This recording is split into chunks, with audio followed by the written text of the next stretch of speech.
கர்த்தர் உங்களை பலத்தால் இடைக்கட்டி இருக்கிறார். உங்கள் வழியை அவர் செவைப்படுத்தி இருக்கிறார். கர்த்தருடைய பிள்ளைகளே, உங்களுக்கு எடுத்த உடனே 100 கிலோமீட்டருக்கு பாதை எப்படி இருக்குன்னு தெரிய வேண்டிய அவசியம் கிடையாது. அடுத்த 10 அடி எப்படி இருக்குன்னு தெரிஞ்சா போதும். அல்லேலூயா. சிலர்லாம் எப்படி உட்கார்ந்து இருக்கிறாங்கன்னா, வாழ்க்கையில அடுத்த ஸ்டெப் எடுத்து வைக்காம, நாளைக்கு என்ன நடக்கும்னு தெரியாதே, இதுல போய் ஏன் அவசரப்பட்டு செய்யணும், ஏன் செயல்படணும், இது லாங் டேர்முக்கு ஒத்து போகுமா தெரியாதே.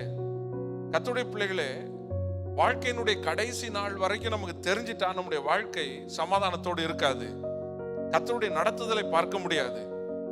கர்த்தர் உங்களோடு கூட இருக்கிறார் என்பதை நீங்க விசுவாசிக்கிறீர்கள். ஆனால் விசுவாசமானால் நம்பப்படுகிறவைகளில் உறுதியும் காணப்படாதவைகளின் நிச்சயமா இருக்கிறது.